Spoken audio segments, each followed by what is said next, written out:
Hey, howdy, hey, welcome back to my channel. For today's video, I'm going to be reviewing RuPaul's Drag Race Season 17, Episode 5.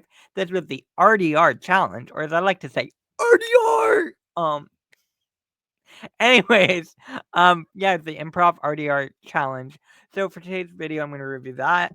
Let me know what you think about all this down below in the comment section. Did you enjoy this episode? Was it a key? What are your thoughts? Did you enjoy the challenge? Let me know. And hit that like button, share, and subscribe. Become part of the Sandwich Hour community. Ding! I have a sign. And you can also follow me on my other social media platforms at Sandwich Hour on all platforms. Like, share, comment, subscribe. Do not send hate to any of the queens mentioned in this video, because that's not what these are meant for. These are meant for us to have a fun time over here on this side of the interwebs, talk about all things Drag Race, and have a cute little kiki.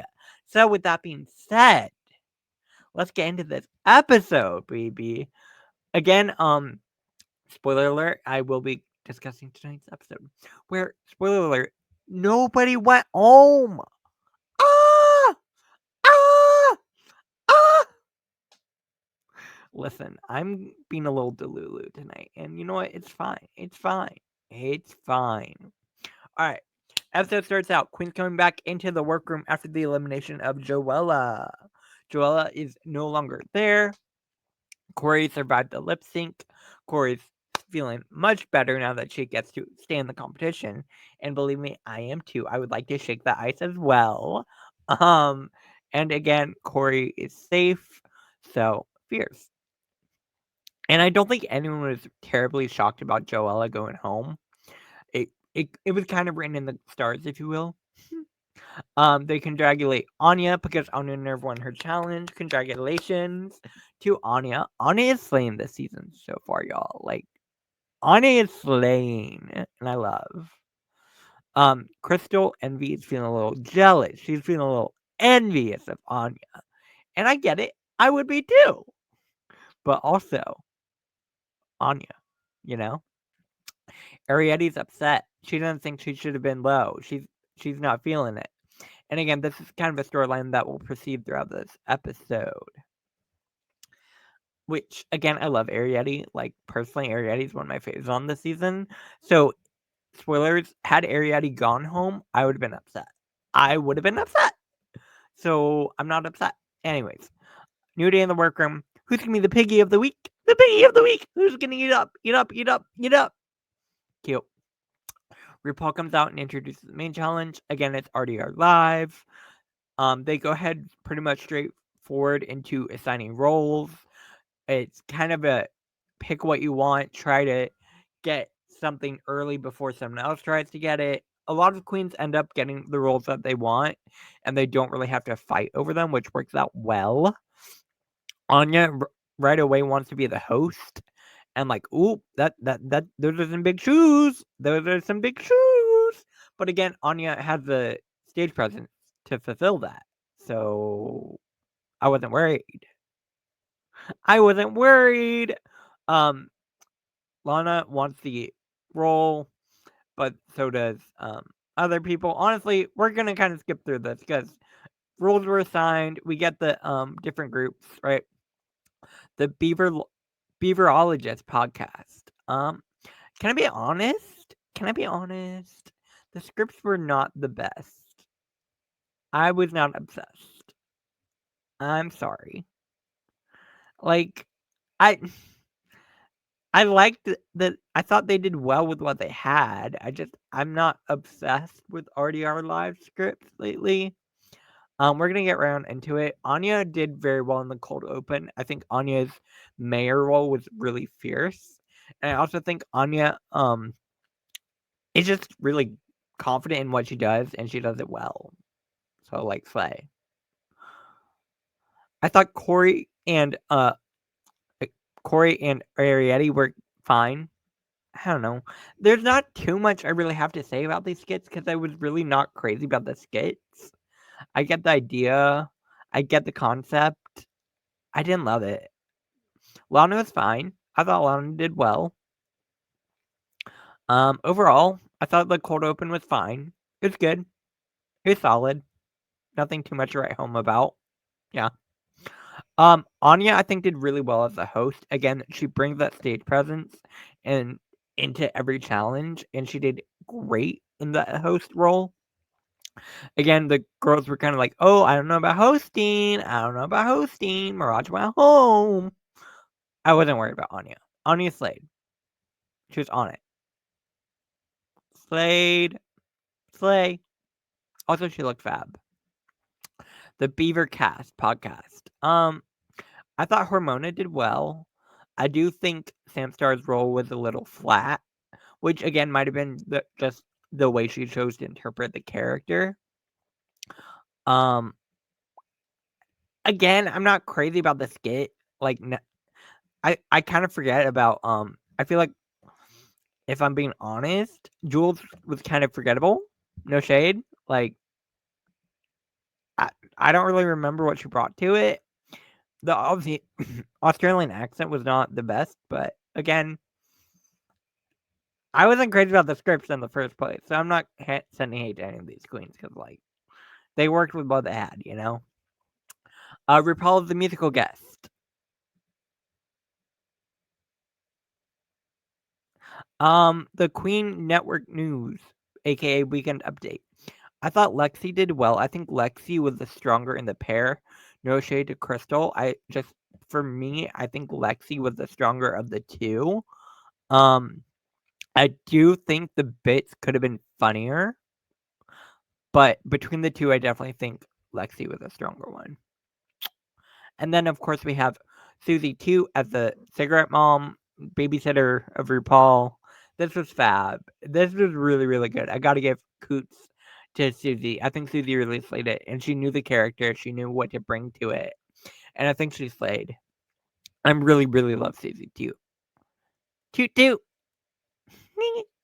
It was a cute challenge. Cute scene. I think this one was my favorite. Alright, so this Golden Girls reference, right? Alright, so Lydia is obviously supposed to be Sophia. And I think Acacia is supposed to be what's her name? So the daughter is obviously Dorothy of Sophia, but I don't think she was trying to be Dorothy. I think she was trying to be Blanche. I saw the Blanche. I saw some Blanche. I do think she could have gone farther with the Blanche. Blanche has a really southern draw and just like really knows how to reel you in. And I do think she could have done better. That being said, I do think Lydia Sophia was not what it needed to be.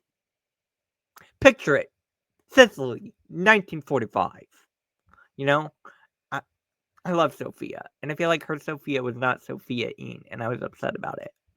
Because I love Lydia, but I'm like, oh, it was not Sophia-ing. No. Again, I don't think Lydia got the reference. I don't know. I don't think she got the reference. Which is fine. RDR Live. All right. Runway. Category is Tickle Pink. Well, actually, there's some new day in the workroom moments. Everyone's feeling confident.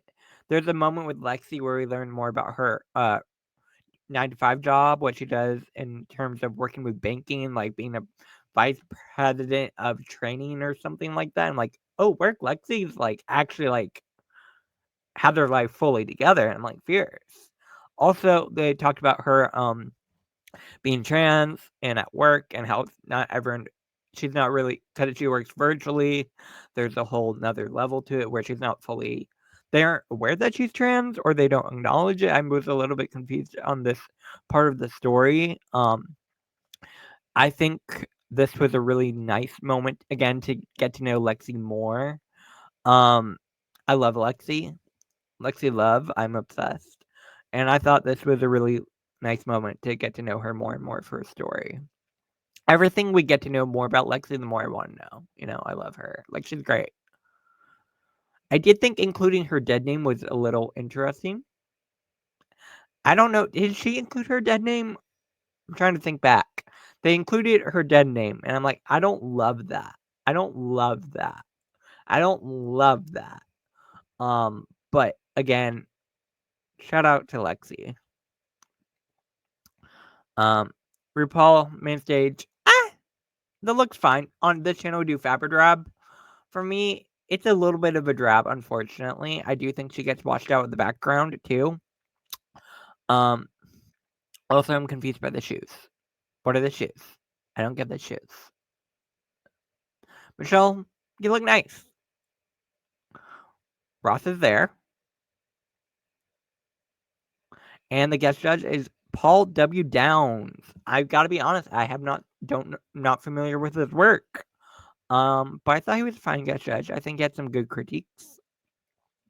All right, categories tickle pink. Up first, we have Anya Nerves. Anya, I'm gonna give a fab to. I think Anya looks really nice. The body is bodying. I think the silhouette is nice. It's very skimpy, very, you know. And I do agree with Michelle. I wish she had some hair. I think had she had some more hair, it could have added another dimension. But I do think Anya did well in the runway category. Yes. Up next, we have Corey King. It's a little bit basic. No shade. I love Corey King. I'm a Corey stan. But it's a little bit basic. So I'm going to give it a drop, unfortunately. Up next, we have Arietti. Arietti's fab. Arietti's a fab.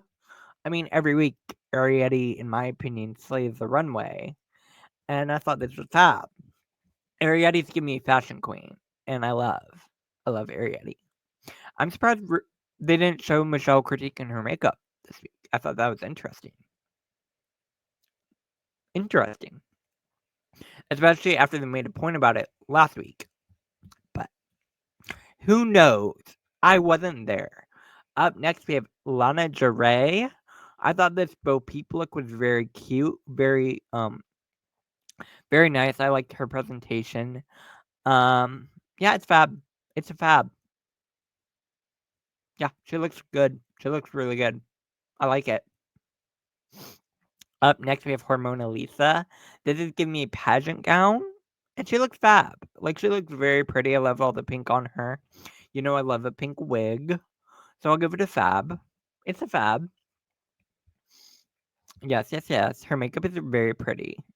Good for Hormona. I think she needed this week to do well, you know? Next up, we have Sam Starr. I thought this was nice. Not my favorite. I feel like her tights didn't match her skin tone. I don't know. Maybe it's the lighting. Showgirl, I get it. It's fine. It's fab. It's fab. Like, I can't dislike the look. Like, it's not a bad look, obviously, but like, it's not the best. You know, it's fine. Speaking of, not speaking of, Jules Sparkles. I got the My Fair Lady nod. I, mm, I, I did not love the bell bottoms. I gotta be honest with y'all. I did not love the bell bottoms. I thought the patches of nude didn't really match. And for me, it's unfortunately a bit of a drab, but she looks nice. I don't love it. Crystal Envy. It's a little bit simple. But I'll give it a fab. Crystal gets a fab. It's a little simple, but it's a fab. Yeah, I like the gum. Cool. Up next, we have Lexi Love. Lexi gets a fab. I love it. I love the cheetah print of it all. I love that she brought it into her skin. Presentation was fab. Yeah, Lexi gets fab for me. Lexi's bringing it on the runways too. I love Lexi. Get it? Love Lexi. Anyways, Susie too. This Harley Quinn clown look. I thought it was really cool. I like the presentation. I like the look. Not the most like jaw-dropping, gaggy fashion, you know, but I think she looks nice, and I think she presented it well. It gets a fab. I loved her makeup. Yeah, Susie gets a fab. Next up, we have Lydia B. Collins looking like a penis. Um, um, um, I don't like it. I like the idea. I like the concept. I didn't love it. It's a drab for me, unfortunately. And then finally, in case you forgot, this looks like every other runway she's worn. No shade. This is very much reminding me of every other runway she's worn. I get the 80s concept. I get it. It's getting a little, you know. So for me, it's a drab, unfortunately. But let me know what you think. I like the hair. Yeah. All right, placements. Safe queens are safe. We get our tops and bottoms. Tops of the week are going to be Anya Nerve, uh, Susie 2, and Anya, Susie. Who is the other top? Anya, Susie, Hormona. No shade. No shade. No shade. And the bottom three are going to be Sam Starr, Lydia B. Collins, and Arietti. This placement didn't necessarily make sense. I feel like they kind of picked and chose how they wanted to place the queens. No shade. I don't necessarily think Arietti being in the bottom made sense to me. Again, I also didn't love the script, so maybe I was placing more emphasis on the runway. Because that runway was fab. I think she should have been safe. But whatever. Ultimately, RuPaul announces that the winner of the week is going to be Susie 2. Congratulations to Susie 2. Very well deserved. I thought she slayed the challenge, and the runway was cute. So, Susie is going to be the first queen to have 2 main challenge wins. She also gets $5,000. So fierce. Work, Susie. Susie, I see making it to the end. Like, I love Susie. Alright. Sam Starr is announced safe, which means the bottom 2 are going to be Arietti and Lydia B. Collins. They are lip syncing to Boogie Wanna Dance, Boogie Wonderland. And I thought this was honestly my favorite lip sync of the season so far. I think they both slayed it. I really enjoyed it. I think they both brought their own drag to it and they brought their own character to it, and I loved it. I thought it was a great lip sync. I really enjoyed it. I thought this was the best so far. And Lydia surprised me. I thought Lydia did well. So did Arietti. I think they both did well. I think this would have been a close one. Yeah. So ultimately, RuPaul announces that Lydia is safe. Yay, Lydia. She gets to go on another week, which means Corey and Lydia get to have another week together. Love that.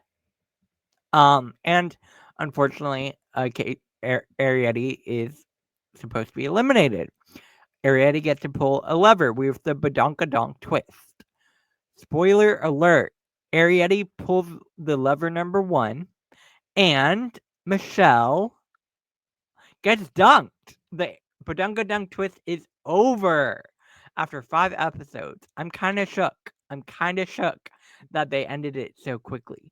But I'm also happy they did, because I feel like had they brought it on further, like the chocolate bar twist, it would have gone a little bit boring of hearing the wah wah wah wah wah wah. So I'm happy that it's over, and I'm happy that Arietti gets to stay. Honestly, of all the queens, I think Arietti is one of my favorites. So the fact that she gets to continue on, very happy about Arietti staying, and she's obviously thrilled. So no one goes home. RDR Live is over. The numbers were 1 and 7, 17. Who would have guessed? Anyways, next week is the ball challenge, so I'm excited to see how the queens all do. I think it'll be a fun challenge. I'm excited. We're gonna have 36 looks, I believe, to review, so that's gonna be a lot, but I'm excited. Make sure to hit that like button, comment down below what you think about this episode, and hit that subscribe button. Become part of the Sandwich Hour community. Oh, wrong way. Ding, ding, ding. You can also follow me on my other social media platforms at Sandwich Hour on all platforms. Have a good rest of your night or day wherever you are. And I will see y'all later. Have a good rest of your night. I already said that. Bye, y'all. Ding!